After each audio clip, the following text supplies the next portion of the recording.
Assalamu alaikum. Bismillah ar-Rahman ar-Rahim. Alhamdulillah.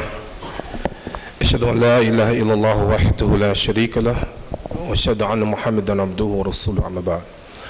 Brothers and sisters, I'm very thankful to Allah, the Almighty, to have the privilege to address you this afternoon for a few moments. I want to first say that I'm not presumptuous to think that I have something great to add to what you've gotten already the last few days. Those of you here on Friday and Saturday and earlier today, I heard that they had some very good speeches, good speakers. So I'm going to ask you, forgive me any redundancy, anything that I'm going to say that you heard already. I make the assumption that you have heard some of it. Every once in a while, I believe that we have to go back to the basics. We miss a lot of fundamental things.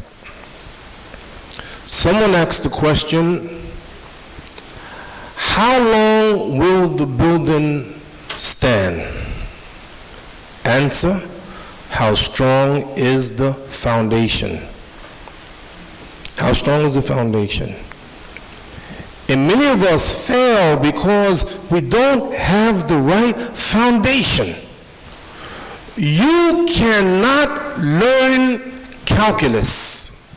You cannot learn geometry or trigonometry until you first master simple arithmetic.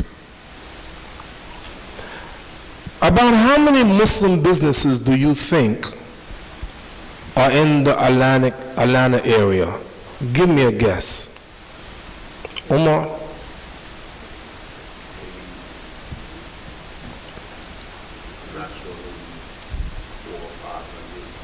Okay.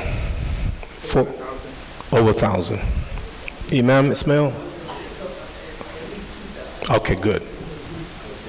Okay. In New York City, we have a population of 1,300,000 Muslims, over 300 masjids, 35 full-time Muslim schools, and thousands and thousands and thousands of Muslim businesses. You don't have a right to be 500 businesses in Atlanta, or 1,000 or 2,000. You don't have a right not to be here. You don't have that right. And I'm going to prove it to you in a few minutes, because we missed something basic. How strong is the foundation? Who can tell me which companion narrated the most hadith? Abu Huraira. Ain't even close. Some 5,374, something like that. Give me the first top 4 narrators of hadith. Abu Huraira, Aisha number 4, some 2,000 hadith, 2,010 hadith. Not Ibn Abbas, he's close but not the 4. No, not Ibn Mas'ud. Abdullah ibn Umar and Anas ibn Malik. All of them 2,000 something hadith. When the Prophet was asked by Amr ibn al-As radiallahu an, Ayun nas ahabu ilayk? Who among mankind do you love the best? Who did he say? Huh? Who did he say? No. He said Aisha radiallahu anha. Qultu, he said then, min ar-rijal, among men, he said Abuha, her father, Abu Bakr. Thumma men, then who? Umar ibn al-Kitab. Right? Aisha, Umar, Aisha, Abu Bakr and Umar. How many hadith do you think that Umar narrated? Give me an idea. Umar? How many? excellent guess, but you are so wrong. It's an excellent guess. You would think that, but you are so wrong. A little more than 200. He narrated about 537 hadith. How about Abu Bakr? How many hadith do you think he narrated? Very good guess. 142. What? 142 hadith? Are you serious? Yep. And why did Umar and Abu Bakr not narrate so many hadith? And why did Abu Hurairah narrate so many hadith? The answer's in the hadith, Imam Ismail. Why? Please, Imam, I saw you nodding your head. I can't resist.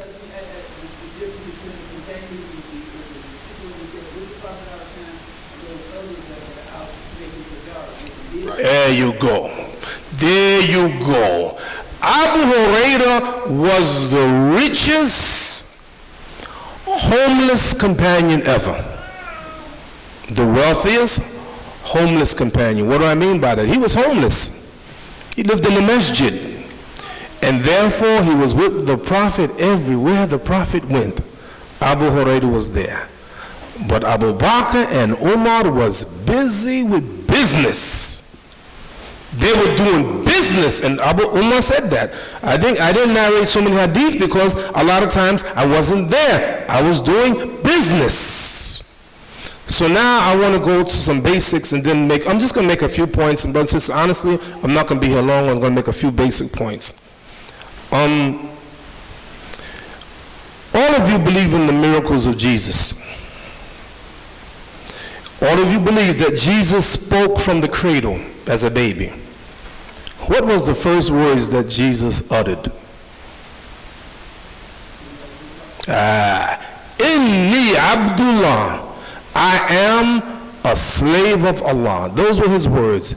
The Prophet, peace and blessing be upon him, said, Inna habba asma'ikum indallah Abdullah wa Abdul Rahman. The names most loved by Allah is Abdullah, the slave of Allah, and Abdul Rahman, the slave of Rahman. These are the names that's loved by Allah. Why? Because a slave of Allah, they do what Allah command them to do. That's Abdullah. He's a slave of Allah, whatever it is. Even though we may think it's against us, but because we trust Allah and we trust His Al-Hakim, He's wise, then He knows what He's doing, and whatever commandment He gives us is for our best interests. Whoever heard of the Congressional Black Caucus? The Congressional Black Caucus are the African American legislators who look out for their constituency. And what is the motto of the Congressional Black Caucus?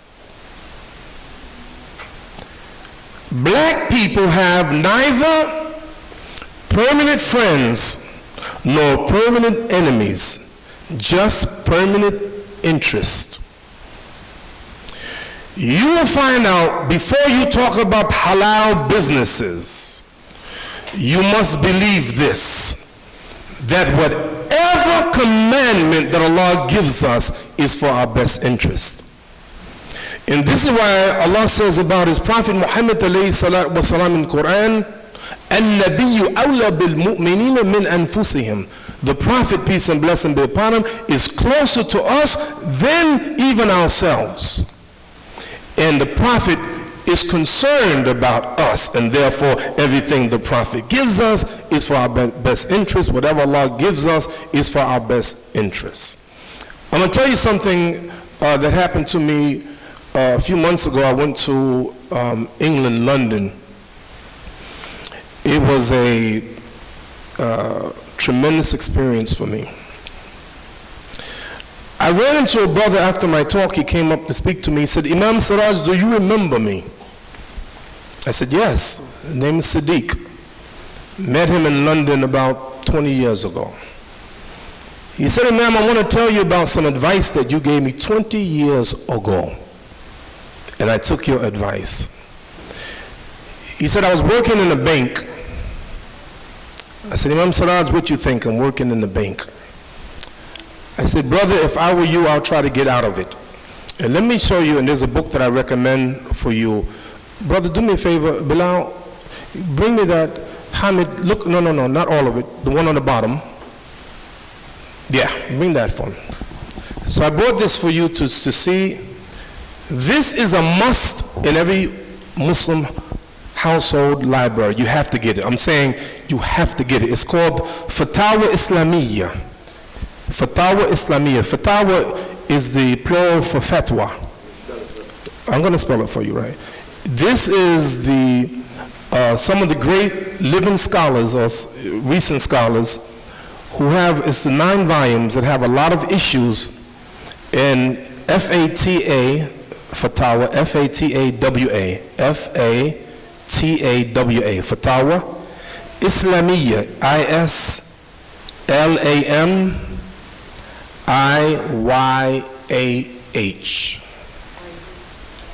Well, it's a compilation of different. If you just get that name, they'll have it. It's not one author. It's a combination. Was collected by a man named Azizul Musmad. But don't worry about that. Just Islam. If you say Fatawa Islamiyya, everybody knows what that book is. Just put it, either Google it or go to the Muslim bookstore and you'll get it, right? So they talk about different issues. They give fatwas on different issues. Working in the bank. So he asked me, and I think what I quoted, what these scholars would quote, وَتَعَوَنُوا عَلَى الْبِرِّ وَالتَّقْوَى.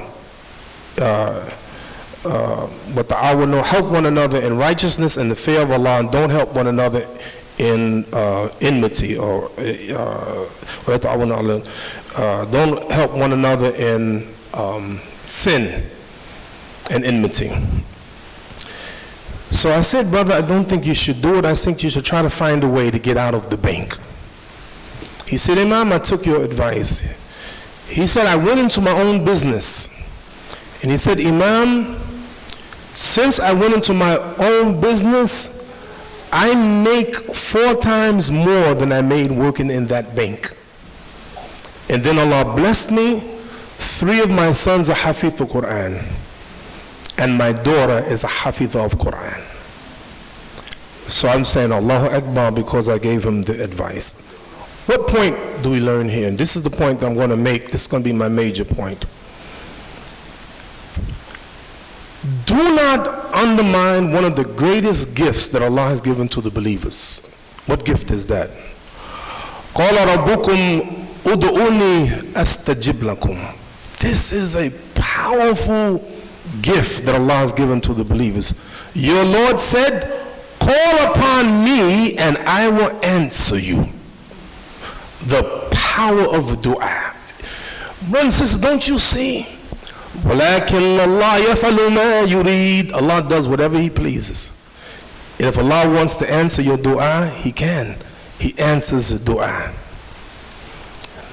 But what happened is that we make supplication to Allah and then we undermine the very supplication we make. For instance, the Prophet, peace and blessing be upon him, said, خَيْرُ النَّاسِ مَنْ طَالَ عُمُرُهُ وَحَسُنَ amaluhu. The best person are those with long life and good deeds.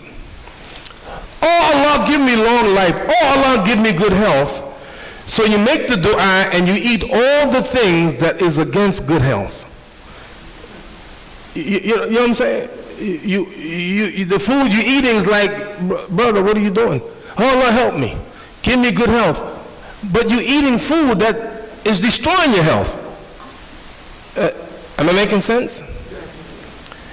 And one of the things that we do that undermine our dua, listen to this supplication of the Prophet. Allahumma inni a'udhu min da'watin la yustajabu laha. Oh Allah, I seek refuge with you from a supplication that's not heard, a supplication that's not answered. So you say, oh Allah, help me. But we are undermining that by what we say and what we do. What you mean? Look at the ayah from Quran and أحل الله بيع وحرم الربا. أحل الله بيع وحرم الربا. Allah has made halal businesses. He's made them halal and has prohibited interest. Interest is haram. The word harrama fi al-lugha al-arabiyya in Arabic means to make something prohibited. And ahalla in Arabic means to make something permissible. So Allah has made permissible business and has made non-permissible, made haram interest. Now, the Prophet, peace and blessing be upon him, told us about a man in the desert. His hair is disheveled, he's a traveler. He raises his hand to the sky and said, Ya Rabbi, Ya Rabb, Ya Rabb, oh Allah, oh Allah. وَمَطْعَمُهُ haram, and his food is haram. وَمَشْرَبُهُ haram, and his drink is haram. وَمَلْبُسُهُ haram, and his clothing is haram. فَقُضِيَ بِالْحَرَامِ, and he's nourished with the haram. فَأَنَّا يُسْتَجَابُ لَهُ, how can his dua be answered? You tell me you got all these businesses, you making all this money, and you selling all of that haram, and you ain't here in this conference. You must be out of your mind. We should go there and grab them by their neck and make them come here. Now, I don't really mean that, right? Figure speech, right? So you know me, like, I don't mean like that, because some of you crazy, you do that. So what you doing to me, brother? I take you by the neck. Be bringing you because the imam said, no, don't. Okay? All you crazies, don't do that. So I'm saying, brothers and sisters, we dealing with something, basic. Let me tell you something happened to me a couple weeks ago. I was out the country, and I came back, and there's a Muslim store that I usually buy my newspapers. So of the 6 papers that I buy, one of them they didn't have. And I'm ashamed to tell you what paper it is because you're gonna judge me. But it was the New York Post. And I get the New York Post for a reason. Don't look at me. Don't judge me. No. Huh? Well, I don't want to say knowledge. What's going on? Okay, there you go. Thank you so much, sister. You're so nice. So he said to me, Imam, we're not selling the Post because last week, and again I was out the country, they apparently produced one of those cartoons of the Prophet, peace and blessing be upon him. So he said that, therefore all of the Muslim stores decided they're not going to take the Post. So I went into about 3 or 4 stores, and sure enough, they didn't have it, right? I said, mashallah. Now that was good, but at the same time, you're selling pork. You're selling alcohol. Are you serious, man? That's why people don't take you seriously. You're a joke. You're a joke, man. And then, the next week I come, all the stores selling the paper again. So, you know what I'm saying? So what's the point? So this is what I want to. This is my message to them. It's a very basic message. All of the people who are selling all of this haram, you're destroying yourself. Not only are you destroying yourself, you're destroying the people. This is the issue that we have, Jamila.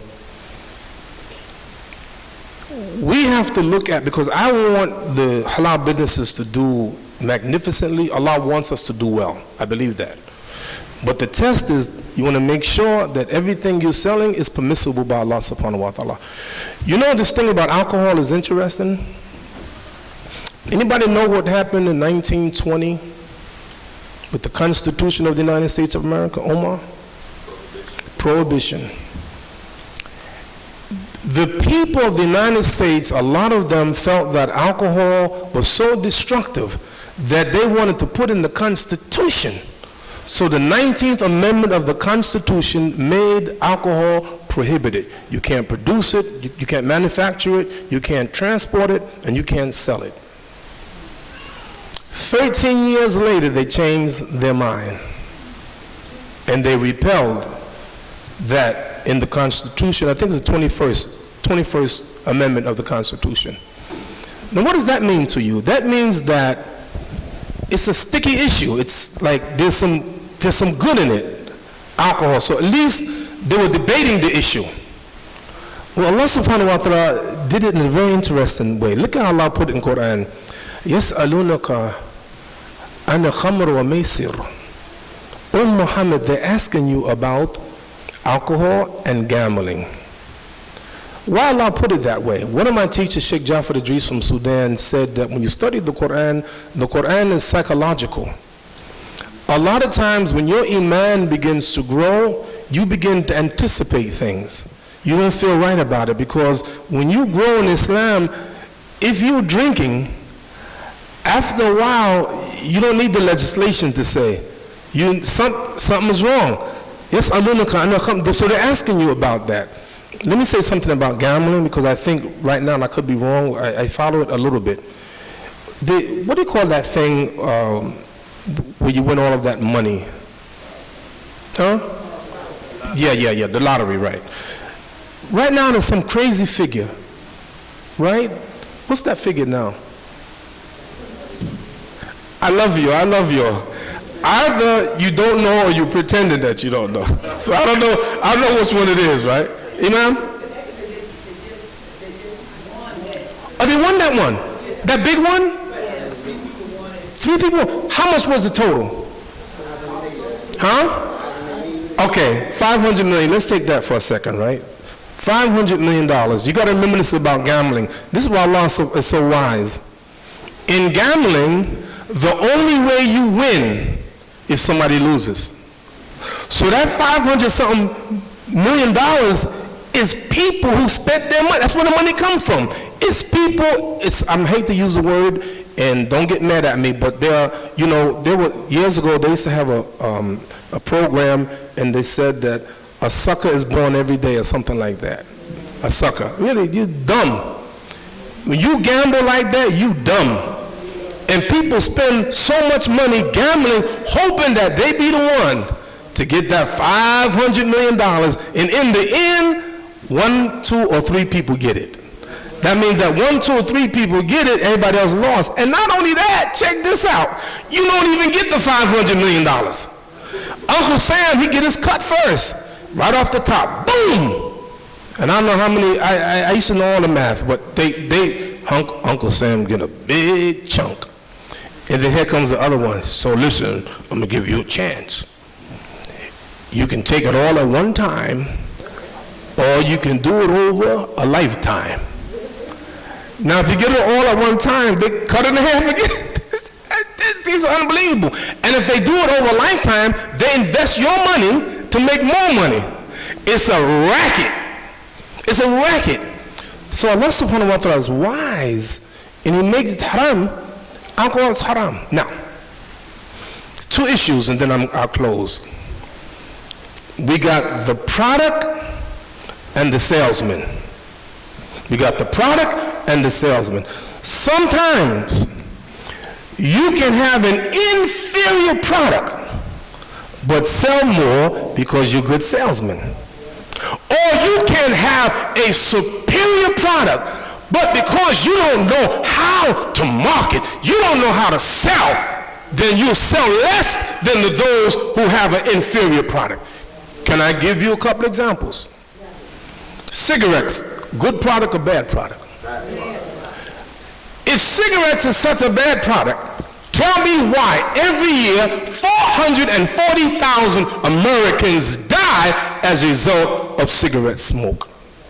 Tell me why every year 53,000 Americans die from secondhand smoke. Tell me why did the United Nations say that by the end of the 21st century, 1 billion people would have died as a result of smoking cigarettes? Tell me what is the number one most discarded object? The most discarded object? Cigarette butts. Every year, 4.5 trillion cigarette butts discarded. Many of it wind up in our waterways, killing our fish, millions of fish, birds, and animals. How bad the product? But oh, how well they sell. And also who's selling the product are Muslims in their store. I used to think, Imam Ismail, I used to think that cigarettes was makruha. It's not haram, it's makruha. Makruha means it's not light. No, it's haram. Maybe many years ago when the scholars didn't know the effects of cigarettes, they said makruha. But now everyone, Fatawa Islamiyya, you read it, everyone agree cigarettes is haram, absolutely.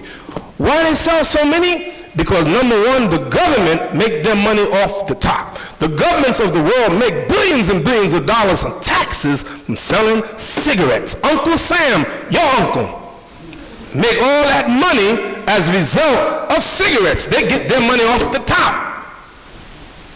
And then they got these slick ads. Hey, check this out, right? But the children are protected because you can't buy cigarettes until you get to be the age of 18, right? Right? But let me give you the facts. The fact of the matter is that 90% of smokers start before the age of 18. Alcohol, good product or bad product? If alcohol is such a bad product, why do they sell so much? Well, you can't buy alcohol until you're 21. But let me give you the facts. 20% of the alcohol sold in this country are sold to underage drinkers, teens and preteens. Those are the facts. And they got these slick ads, shaitanic ads that get you, seduce you, and they make all that money. And the governments of the world make all that money because they get the tax money off of the top, and the poor, unsuspecting people, dupes, getting something that's not beneficial for themselves because they got slick salesmen. Meanwhile, Islam, good product or bad product? Excellent product. Excellent product. How come we can't sell it? How come we can't sell it?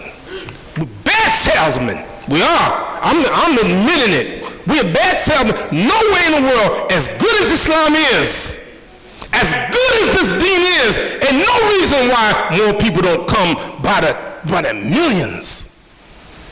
Because you know why? Internal contradictions. The people see the contradictions.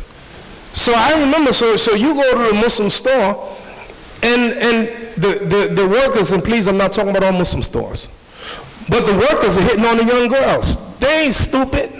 You like everybody else. You sell the haram like everybody else. You sell pork like everybody else. Would that we would have a Muslim store, and Mrs. Jones come in and say, I want me some pork, and he said, Mrs. Jones, let me tell you something.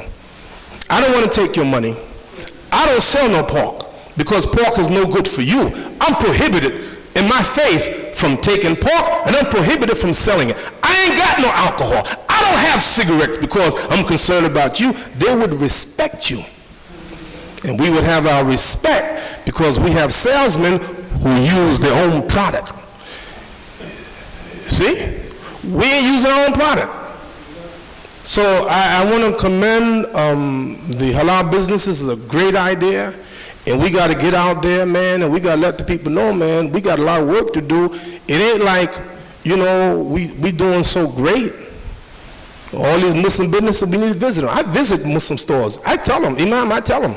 Alhamdulillah, we have some Muslim stores that have given up those products, alhamdulillah. And I'm saying to you, you do well if you put Allah first. Put Allah first. Don't be afraid that you're going to lose money, because your risk is with Allah subhanahu wa ta'ala. And in the end, if you do it for Him, Allah, I am Abdullah. You made it haram, I ain't doing it. I went to a kosher meat market one day. In this kosher meat market, we've been going for years. They have about 6 or 7 Muslim workers there. So they know me. I asked one of the owners one day, a Jewish man, I don't know what made me ask the question. I said, are you open on Saturdays? He said, yes. I said, what? I said, aren't you kosher? He said, yeah, we kosher, but not all the way kosher. I said, well, what do you mean by not all the way kosher. I said, doesn't your religion prohibit you from being open on the Sabbath? He said, yes. And I put that in my mind because if you violate one law of Allah, maybe you violate another law of Allah. Maybe the food I have ain't really halal, ain't really kosher. If you compromising on that, how can I trust you not to compromise on something else? Now, by the way, for the record, if you know in the Torah what's the punishment for violating the Sabbath? Do you have any idea? Huh? I'm sorry? No. That's in the Quran. Allah admonished them, turned them to apes and swine. But what's the law in the Torah for violating the Sabbath? Huh? Death. It's death. According to the Torah, if you violate the Sabbath, it's death. So my conclusion. So I'm saying, my mother told me when she was living in Brownsville, every Friday night, Sabbath begins at night, sunset. The Jews would get some of the people in the neighborhood to do the work for them because they were Orthodox. They were practicing Jews. And my mother said we used to have to go to their houses and do certain things because they couldn't do it. They couldn't work. It's against the law for a Jew to work on the Sabbath. But a lot of them have lost that totally. The Prophet, peace and blessing be upon him, I'm finished with this warning. He said, you will follow the people that came before you step by step and inch by inch, so that if they crawled in the hole of a lizard, you crawl right behind them. Cool, now we said, Yahud wa Nasara, the Jews and the Christians. He said, for men, who else? So now they do it, now we doing the same thing. It's a shame and an embarrassment. All these Muslims, you have a nerve not to come to this conference. You, boy, man. Maybe I changed my mind. Maybe you need to go snatch them. Umar would have snatched, Umar ibn Khattab, he would have snatched him by the neck. But don't do that. I'm just venting. So brothers and sisters, may Allah, Jamila, may Allah bless you in your efforts of halal business. This is a great idea. I want to see it expanded, and I want you to do more and better. I want to see us have businesses. We have a brother in our community, mashallah, from Senegal. I love him. Every day, he sets up his business. I saw him the other day, in the cold. It's like 7 degrees, 7 degrees in New York City. He's out there selling his incense. He got to find a better way. There's got to be a better way. Now, we want you to do well and make a lot of money. Because if you make a lot of money, inshallah, I know that you will donate it, take care of your families, and donate it towards some Islamic causes like education. So may Allah bless you. I love all of you. May Allah bless all of you. Assalamu alaikum wa rahmatullah.